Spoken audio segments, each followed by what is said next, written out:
Bruno Fernandes is Player of the Year in the Premier League this year. And if he doesn't get it, it is an absolute travesty.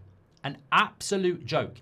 He is comfortably Player of the Year. Just because Declan Rice and Gabriel are playing in a side that's going to win the league doesn't make them Player of the Year. He has single-handedly, in my opinion, taken Manchester United into the Champions League. I would happily give him 400 grand a week. I would happily give him 100 grand a week pay rise because I believe he is the player that will keep us in the Champions League next year, and get us in the Champions League this year. But if some people are still struggling to get their head around this, understand this. Bruno Fernandes has 16 assists in the Premier League this season. In second place is Turkey with 8. But not only that, he's created 98 chances this season. 98. The second place person is Turkey with 42. Third place with 30 chances. Bruno's created 98. It's incredible. And on top of that, let me just say, he's also scored 7 goals this season. Now, you can scrutinise the league and say, creatively, the league's been crap this season, and it has. Long throw balls, direct free kick, set pieces, whatever.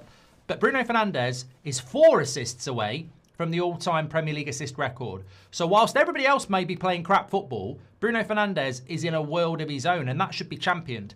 In the worst ever Premier League season I've ever seen, in relation to boring, fouling, slow flow, whatever, Bruno Fernandes should be championed over Declan Rice and Gabriel. I think Rice and Gabriel have done well.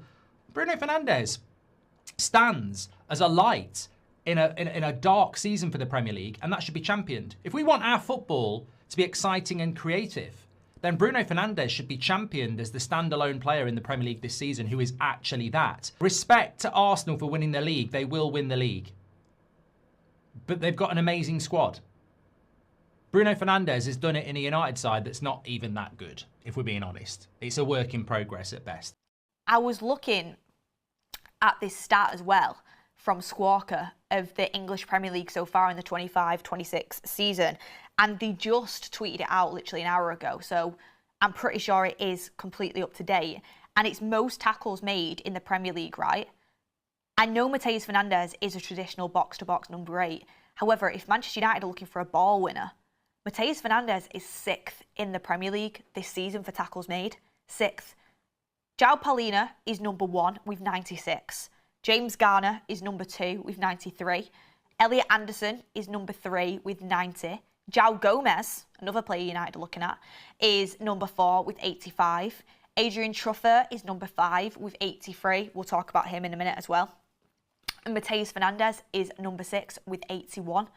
Also, Tyreek Mitchell, number 7, at number 80. We'll also talk about him in a bit as well. So, you look at where Matheus Fernandes lands in the whole of the English Premier League for tackles made, and he's in the top 6. And, if you look at his age and you look at his ceiling, you look at what he can do going forward as well, you've got an athletic player that, he's very versatile and can be aggressive on all fronts. And I think that's something that Manchester United will bear in mind when you look at a player like Matheus Fernandes. I mean, I think I said, it must have been about a month ago now, I said the 3 midfielders I would sign if I was in charge at Manchester United, realistic.